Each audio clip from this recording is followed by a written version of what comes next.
मुझे मालूम है आप सबकी व्यस्तताएं, संगठन का निर्णय था कि मैं आपसे कुछ बातें कहूं जो देश के अंदर आज के हालात हैं, जो राष्ट्रीय चिंता का विषय बन चुके हैं। केवल भारत में चर्चा नहीं है, पूरे विश्व के अंदर चर्चा है कि हिंदुस्तान दुनिया का एक बड़ा देश है, G20 की इस समय अध्यक्षता कर रहा है और आज के विश्व में जो जुड़ा हुआ है,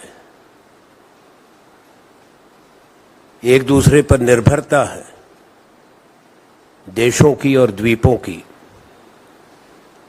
अगर कोई भी घटनाक्रम होता है, स्वाभाविक है उस पर टिप्पणी भी होती है, सवाल भी पूछे जाते हैं। भारत के अंदर सीधी दो विचारधाराओं की लड़ाई चल रही है और देश एक चौराहे पर है। शायद आजादी के बाद हर संस्था को जो देश के संवैधानिक प्रजातंत्र को जिंदा रखती है, इतनी बड़ी चुनौतियां एक साथ नहीं आई। देश की संसद सबसे बड़े प्रजातंत्र की, ये केवल आज इस बार के सत्र का मैं जिक्र नहीं करना चाहता। पुरानी परंपराएं टूट चुकी हैं।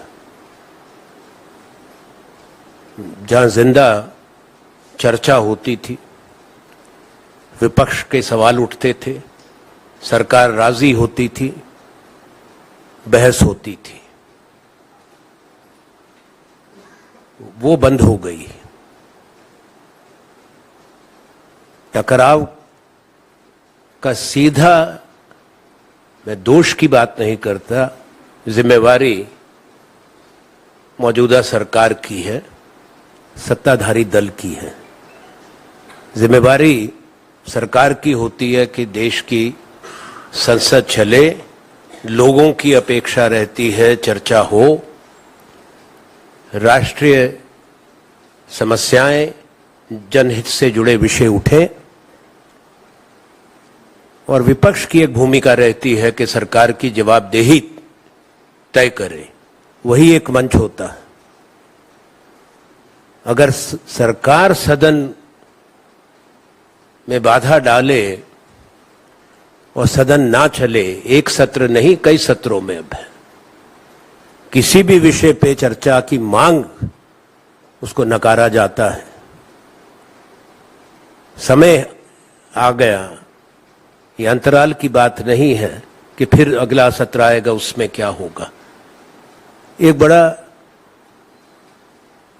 सैद्धांतिक विषय है ये कि हम किस दिशा में जा रहे हैं। सरकार को ये बताना जरूरी है कि दुनिया में जहां भी प्रजातंत्र और संसदीय प्रणाली जिंदा रही है, पनपी है, मजबूत हुई है, वहां भव्य इमारतें बनाने से नहीं होती। हमारे यहां भी बन रहा है नई संसद, पर वो संसद के अंदर कोई चर्चा होनी चाहिए, कोई शोर होना चाहिए। केवल इमारत से प्रजातंत्र की गरिमा नहीं बढ़ती। क्या लोग सिर्फ इमारत देखना चाहते हैं या संसद में क्या होता है उसको देखना चाहते हैं? मुझे कहने में कोई संकोच नहीं है, जहां हमको इस बात का गर्व है कि दुनिया का सबसे बड़ा प्रजातंत्र बनाया गया आजादी के बाद, पर उस प्रजातंत्र में सही माने में स्वच्छंद रूप से बात कहने की जो जगह थी वो सिमटती जा रही है। दूसरा विषय है जो मैंने बताया आपसे चिंता का, देश की अर्थव्यवस्था, कोई चर्चा नहीं करता। हैरानी है कि प्रचार इतना हो रहा है, आप लोगों की भी कुछ कभी सवाल करते हैं, कभी कोई बात सामने आती है। क्या कभी सोचा है कि देश में बेकारी की क्या हालात है? क्या मार्च महीने के आंकड़े मालूम है सब लोगों को? देश के अंदर लगभग पूरा साल, पिछला साल और इस साल भी 8% केवल एक आंकड़ा नहीं है, बेरोजगारी का दर है। पर युवा बेरोजगारी 20 और 24 साल की उम्र के बीच के लोगों में, नौजवानों में 42% बेरोजगारी है। ये गंभीर चुनौती है, इस पे कोई चर्चा नहीं होनी चाहिए। क्या सरकार को स्पष्ट नहीं करना चाहिए? ये सीधा सवाल कि क्या कदम उठा रहे हैं। मार्च महीने में सिर्फ कंस्ट्रक्शन इंडस्ट्री के अंदर 95 लाख रोजगार टूटा है। औद्योगिक निर्माण में 72 लाख टूटा है।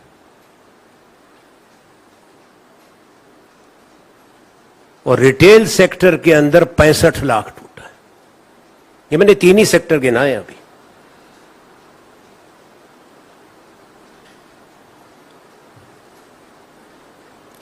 तीसरा विषय जो चर्चित भी है कि हमारी यहां एक नियम और कानून पर देश चलता है,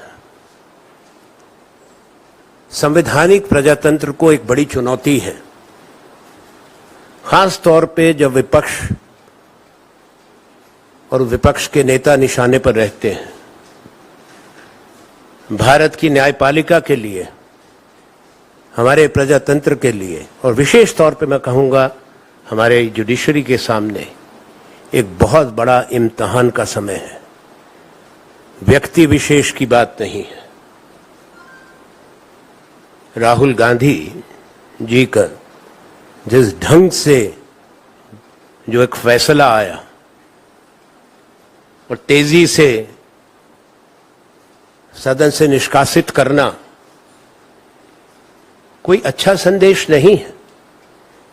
अगर वो पैमाना लागू कर दिया जाए सब पर, तो संसद के बाहर ही राजनीतिक दलों के नेता आपको मिलेंगे, संसद खाली हो जाएगी। अगर सबकी एक एक टिप्पणी निकाल कर देख लें और वही मापदंड लगा दिया जाए, तो सूची आप बना लें कितने लोग बाहर होंगे। मुझे इसमें कोई शक नहीं है कि ये भी समय के साथ इसमें सुधार जरूर होगा। विस्तार में ना जाते हुए जो निर्णय गलत था वो निर्णय बदला जरूर जाएगा, पर वो उसका होना और ये घटनाक्रम अपने आप में एक गलत संदेश देता है। हमारे यहां जिस तरह से निर्णय हो रहे हैं और केवल किस कारण से, मेरे साथी इस पे बहुत बोल चुके हैं संगठन की तरफ से, मैं उस पर कुछ नहीं कहना चाहता। क्या भारत की संसद में पहले नई सरकारों ने आलोचना देखी थी? क्या सरकार पर हमले नहीं हुए थे सदन के अंदर? क्या आरोप नहीं लगे थे कि पहले की सरकारें, पहले के प्रधानमंत्री, उन्होंने जेपीसी नहीं बनाई थी?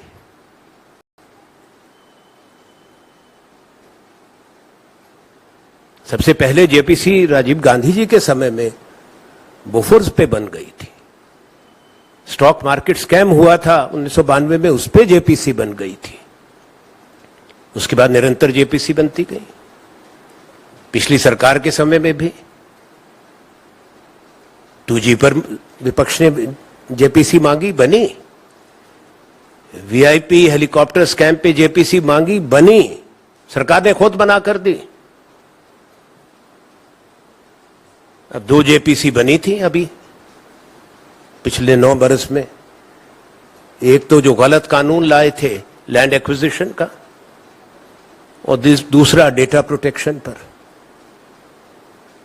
क्या कारण है कि इतने बड़े विषय को जो सामने आया है, उजागर हुआ है, जो देश की आर्थिक ढांचे से जुड़ा है और उन इंस्टीट्यूशन से जुड़ा है जहां पे हिंदुस्तान के आम लोगों का पैसा है, चाहे वो हमारा लाइफ इंश्योरेंस कॉरपोरेशन है या सबसे बड़ा बैंक भारत का स्टेट बैंक ऑफ इंडिया है। किसी और का पैसा नहीं है उसमें, आप सबका, मेरा पैसा, हमारे बच्चों का पैसा, और उसी पर देश की अर्थव्यवस्था टिकी है।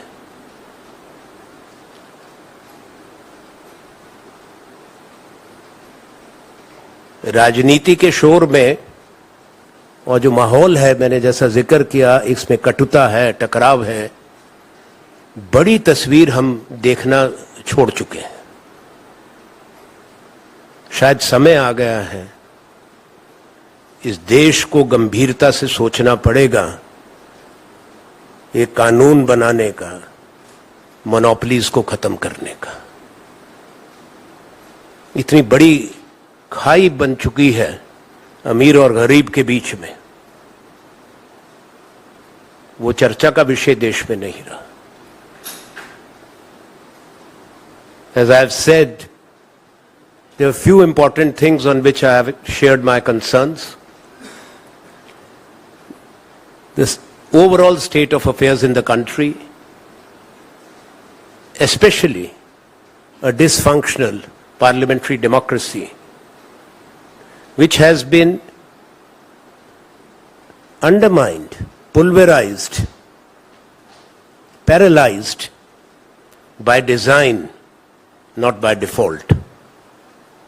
In a democracy, it's the duty of the government, their constitutional duty, to ensure that Parliament functions.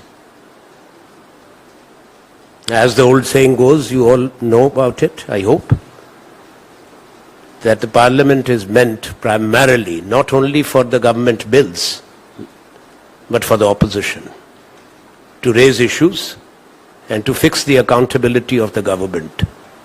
That is not taking place. Democracy is shrinking in the largest democracy of the world.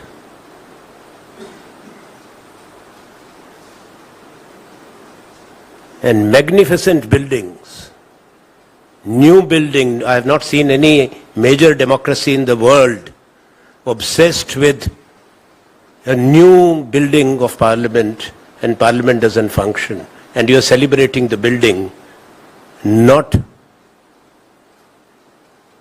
worried that it is not meant to be a monument, but it should be alive. The government has questions to answer.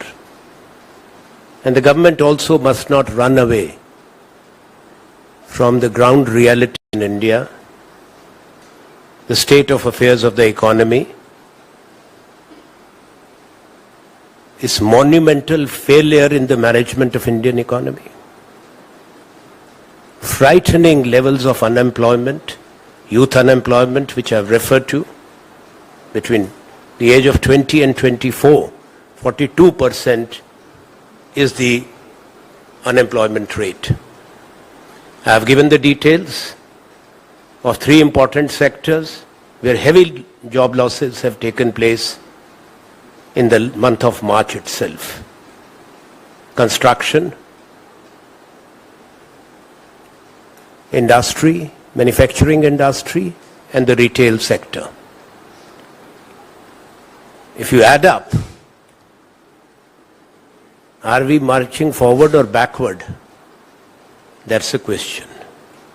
Surely, if you have to listen to the finance minister or the propaganda machine of the government, everything is fine. There's nothing wrong. It's high time those questions are asked. I've raised some other issues. It's not a question of a routine criticism.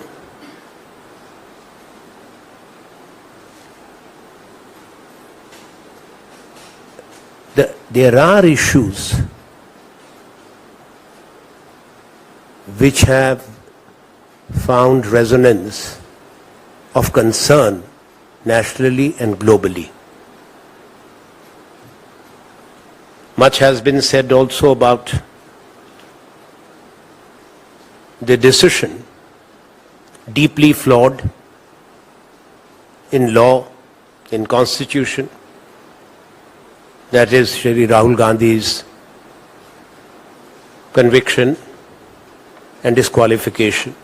As I've said, if the same yardstick were to be applied, perhaps Indian Parliament would have been hollowed out. Most important leaders or major leaders of political parties would have been out of Parliament over decades. That has not happened. This will be a litmus test for the Indian judiciary too.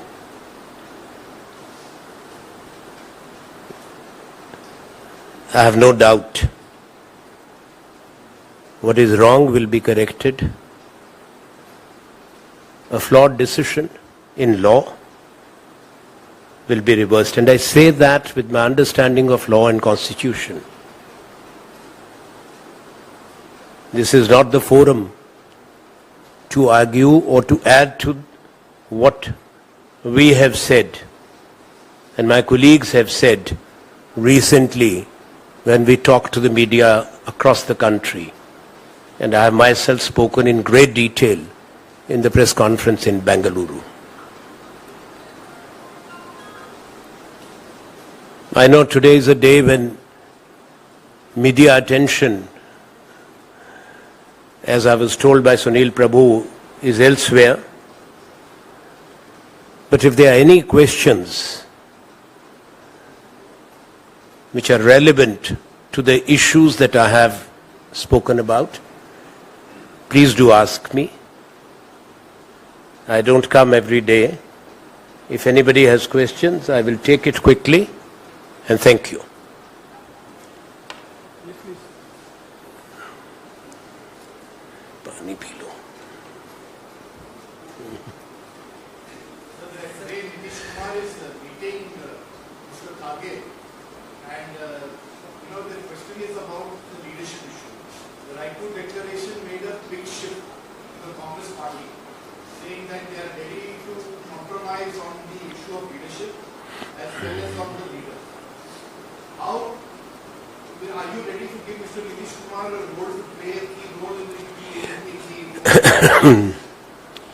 I don't speculate on speculative questions. Individuals we are not discussing. Principle we are discussing. We have taken a principal position as the principal opposition party of the country, as a party which has a long history of leading the freedom movement and governing India, building this country for decades after the independence, to respond to the challenges of today, the challenge to parliamentary democracy, the state of the Indian economy, the subversion of institutions, and the need to restore the glory of this country, that is an inclusive democracy, to celebrate again the richness of India's diversity, for which the opposition parties have decided to come together. Details in a vast country like ours, as diverse as we are, the fact that you have a dominant ruling party, but at the same time, the most powerful party, or what they claim, the largest party in the world, I have not checked the numbers, but I won't comment. The fact is that the peak of the popularity, they have 37% of national vote and 63% of India voted against them. There are strong governments in the states, as you know, which are opposed to the ideology of the BJP. I can't go through the long list. We have had elections. We have elections every few months or every year. But I come from a state where we saw the might of the BJP, the resources, the carpet bombing, intense campaign by Prime Minister, Home Minister, Chief Ministers, Cabinet Ministers. It's not the size of the state, it's the importance of the state. It's a heartland state, a border state. Himachal. I had said in Raipur that the Dev Bhumi has sent a message. The BJP can be defeated. Now the opposition realizes, opposition comes together, is coming together. And there is no other option. Change is a must in this country. Change is the need of the people of India. Whatever may be the propaganda, 2023 is not going to be a good year for the BJP. The rest will happen in 2024. After Himachal, yes, they have won few states. Nobody can deny what the facts are. They have won, we have lost. But they are in for a defeat in Karnataka. Definitely. And after that, you will see the three other states, 2 states plus Karnataka, but the elections are not together, where they stole the government. People did not vote them into government. Karnataka, Madhya Pradesh, that's what happened. And let the elections come. Congress will be there and working in Rajasthan, in Chhattisgarh, make a comeback. That's what we hope for. But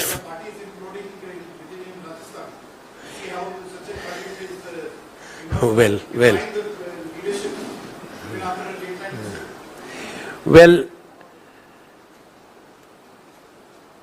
party has taken a very clear view. We have a popular government and a chief minister who is delivering. If you look at the policies, the recent schemes and the decisions and the schemes announced in the budget, they've gone down very well with the people of Rajasthan.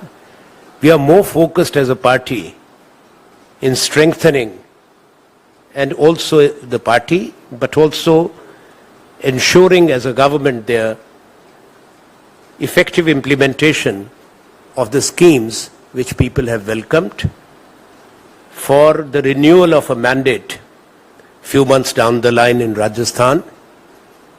I've said so. Your question I've answered. We are committed. For us, the larger national objective is important, and that's what Congress will strive for. Anand ji, चूंकि आप जवाब दे रहे हैं राजस्थान का, इसलिए मैं पूछना चाहता हूं कि सचिन पायलट वसुंधरा राजे सरकार के समय में हुए भ्रष्टाचार के जो आरोप हैं, उसकी जांच की मांग कर रहे हैं।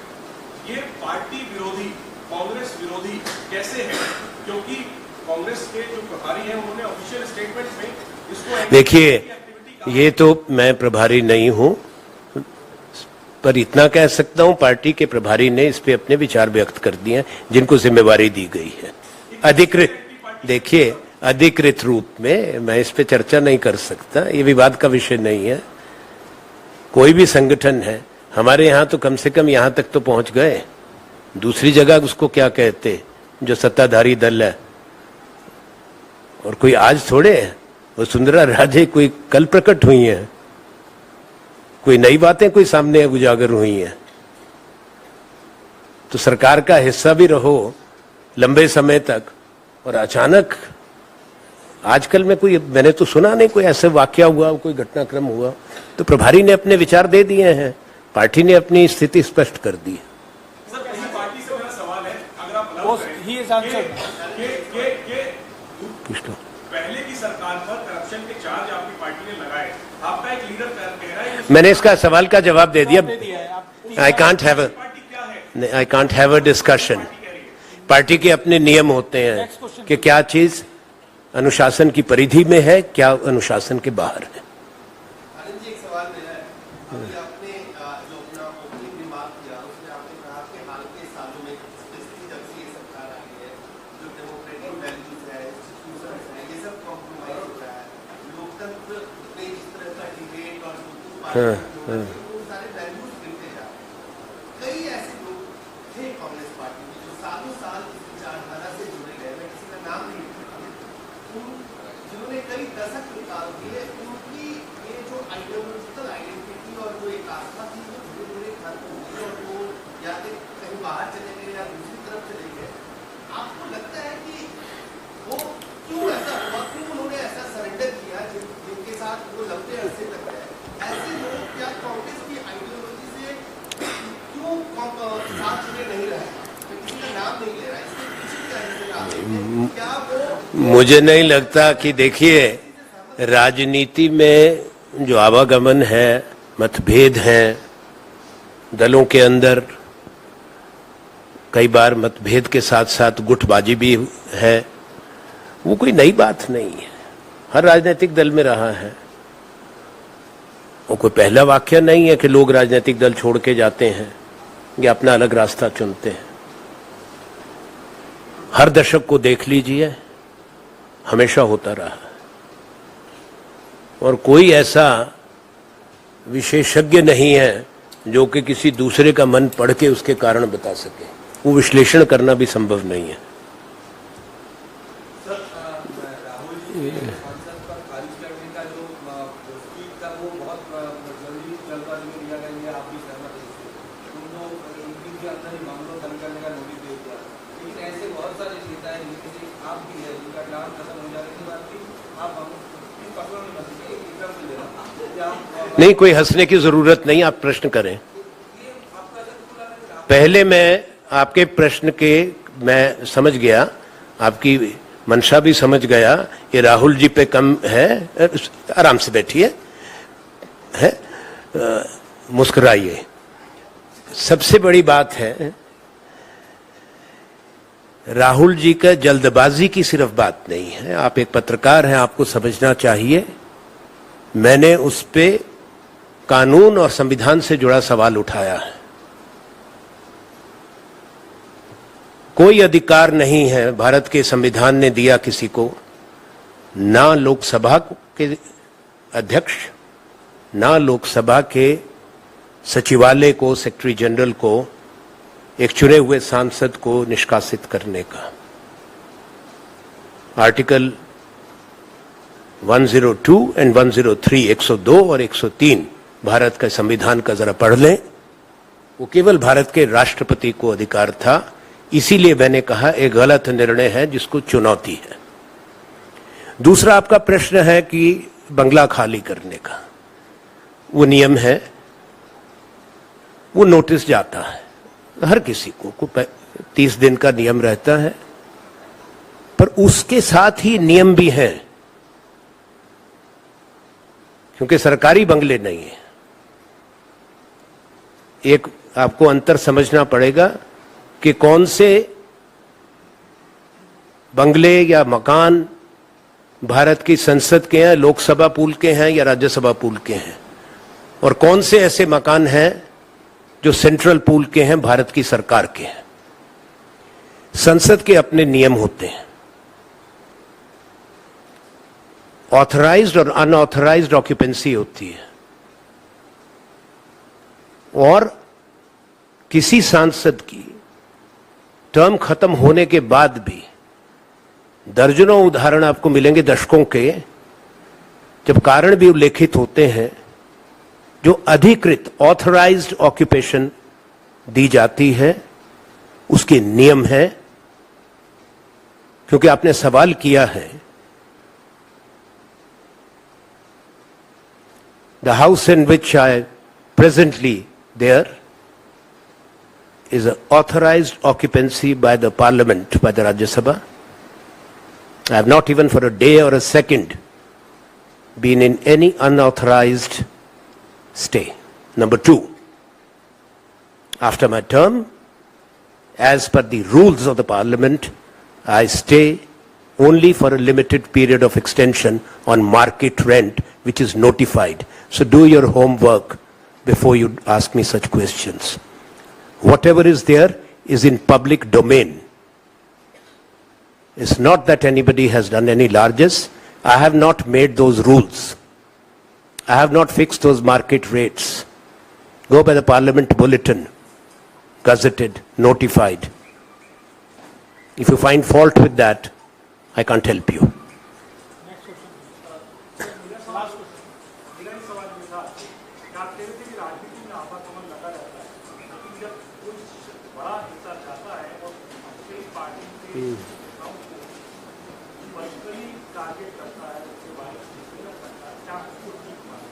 देखिए,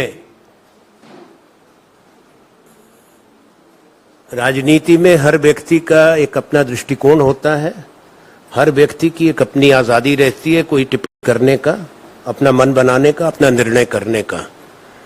मैं अपनी टिप्पणी पर, अपने निर्णय पर तो कुछ कह सकता हूं, किसी दूसरे के निर्णय पे, किसी दूसरे के कथन पे उसका विश्लेषण नहीं करता।